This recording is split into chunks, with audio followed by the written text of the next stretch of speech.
ರಾಜ್ಯದಲ್ಲಿ ಸರ್ಕಾರ ಜಾರಿ ಮಾಡಿರುವ ಗ್ಯಾರಂಟಿ ಯೋಜನೆಗಳ ಬಗ್ಗೆ ಸಾಕಷ್ಟು ಚರ್ಚೆ ನಡೆಯುತ್ತೆ. ಈ ನಡುವೆ ಗೃಹಲಕ್ಷ್ಮಿ ಹಣದಿಂದ ಹಲವರು ತಮ್ಮ ಸ್ವಂತಕ್ಕೆ ಹಲವಾರು ವಸ್ತುಗಳನ್ನು ಖರೀದಿಸಿದ್ದಾರೆ.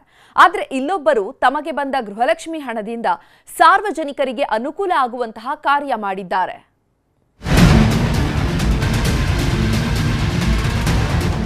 ಸಿದ್ದರಾಮಯ್ಯ ನೇತೃತ್ವದ ಸರ್ಕಾರ ಪಂಚ ಗ್ಯಾರಂಟಿ ಯೋಜನೆ ಜಾರಿ ಮಾಡಿದೆ. ಮನೆಯಲ್ಲಿ ಮಹಿಳಾ ಯಜಮಾನಿಗೆ ಪ್ರತಿ ತಿಂಗಳು 2,000 ರೂಪಾಯಿ ಜಮಾ ಮಾಡಲಾಗ್ತಿದೆ. ಹಲವು ಮಹಿಳೆಯರು ತಮ್ಮ ಕುಟುಂಬಕ್ಕಾಗಿ ಕೊಳವೆ ಬಾವಿ ಕೊರೆಸಿದ್ದಾರೆ. ಕೆಲವರು ಅಂಗಡಿ ಇಟ್ಕೊಂಡಿದ್ದಾರೆ, ಇನ್ನು ಕೆಲವರು ಒಡವೆ ಮಾಡಿಸಿಕೊಂಡಿದ್ದಾರೆ. ಆದರೆ ಕೊಪ್ಪಳ ಜಿಲ್ಲೆಯ ಕುಕನೂರು ತಾಲೂಕಿನ ಯರೇಹಂಚಿನಾಳದ ಸವಿತಾ ನಾಗರೆಡ್ಡಿ ಮಾತ್ರ ಗೃಹಜ್ಯೋತಿ ಹಣದಿಂದ 20,000 ರೂಪಾಯಿ ಹಣದಲ್ಲಿ ರಸ್ತೆಯ ಪಕ್ಕದ ಜಾಲಿ ಗಿಡಗಳನ್ನು ಕಡಿಸಿದ್ದಾರೆ.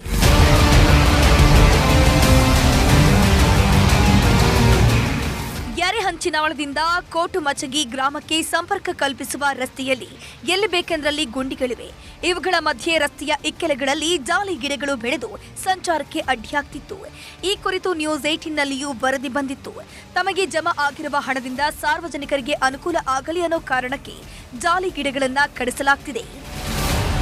ಇದು ಸಾರ್ವಜನಿಕ ರಸ್ತೆ ಆಗಿರೋದ್ರಿಂದ ನಾನು ರೈತ ಮಹಿಳೆಯಾಗಿ ಈ ದಿನನಿತ್ಯ ಇಲ್ಲೇ ಓಡಾಡೋದ್ರಿಂದ ಪ್ರತಿಯೊಬ್ಬರು ರೈತರಿಗೆ ಇದು ಕೈಯಲ್ಲಿ ಪ್ರಾಣ ಇಟ್ಕೊಂಡು ಅಡ್ಡಾಡುವಂತ ಸನ್ನಿವೇಶ ಐತಿ. ಇಲ್ಲಿ ಆಕ್ಸಿಡೆಂಟ್ಗಳು ಮತ್ತು ಕೂರಿಗಳು ಹೋಗ್ತಾ ಇಲ್ಲ, ತಡಪಲ್ಗಳು ಮಾಲ್ಗಳು ಬರಕ್ ಆಗ್ತಿಲ್ಲ, ಬೆಳೆದಂತ ಬೆಳೆಗಳನ್ನ ಊರ ಒಯ್ಯಕ್ ಆಗ್ತಿಲ್ಲ.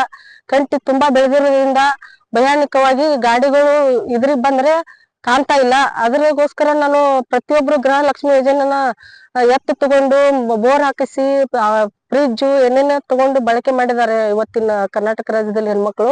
ನಾನು ಕೂಡ ಒಂದು ಸಾರ್ವಜನಿಕವಾಗಿ ನನಗೆ ಕೊಟ್ಟಂತ ಗೃಹಲಕ್ಷ್ಮಿ ಯೋಜನೆ ದುಡ್ಡನ್ನ ಸಾರ್ವಜನಿಕವಾಗಿ ರೈತರಿಗಾಗಿ ಇದೊಂದು ರಸ್ತೆ ಕಂಟಿ ತೆಗೆಯುವಂತ ಕಾರ್ಯಕ್ಕೆ ನಾನು ಉಪಯೋಗ ಮಾಡ್ತಾ ಇದ್ದೀನಿ ಸ್ವಂತ. ಸರ್ಕಾರವು ಮಾಡಬೇಕಾದ ಕಾರ್ಯವನ್ನ ಗೃಹಲಕ್ಷ್ಮಿ ಫಲಾನುಭವಿ ಮಾಡುತ್ತಿದ್ದಾರೆ.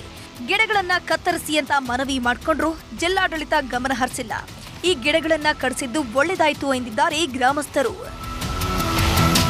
ಯರೇಹಂಚಿನಾಳ ಗ್ರಾಮದಲ್ಲಿ ಸವಿತಾ ಉಮೇಶ್ ನಾಗರೆಡ್ಡಿ ಅವರು ತಮ್ಮ ಗೃಹಲಕ್ಷ್ಮಿ ದುಡ್ಡಿನಲ್ಲಿ ಒಂದು ಎಲ್ಲಾ ರೈತರಿಗೂ ಸಹಾಯವಾಗ್ಲಿ ಅಂತ ಒಂದು ಕೋಟುಮಚಗಿ ಯರೇಹಂಚಿನಾಳ ರೋಡನ್ನು ತಮ್ಮ ಗೃಹಲಕ್ಷ್ಮಿ ದುಡ್ಡಿನಲ್ಲಿ ರೆಡಿ ಮಾಡಿಸ್ತಾ ಇದ್ದಾರೆ. ಕಂಟಿಗಳನ್ನು ಕೀಳಿಸ್ತಾ ಇದ್ದಾರೆ. ಯಾವ ರೈತರಿಗೂ ತೊಂದರೆ ಆಗ್ಬಾರ್ದಂತ ಅಂತ ಮಹಿಳೆಗೆ ನಮ್ಮ ಧನ್ಯವಾದಗಳನ್ನು ಹೇಳುತ್ತೇನೆ. ಸವಿತಾ ನಾಗರೆಡ್ಡಿ ಅವರು ಇನ್ ನೋಡಿದ್ಗಳೇನ ಇಲ್ಲ, ನಾವೇ ಎಬ್ಬಿಸ್ಬೇಕಂತೇಳಿ ಅವರು ಗೃಹಲಕ್ಷ್ಮಿ ಹಣದಲ್ಲಿ ಅವ್ರ ಸ್ವಂತ ಒಂದು ಕಂಟಿ ವ್ಯವಸ್ಥೆನ ಅವರು ಮಾಡಾಕತ್ತಾರೆ.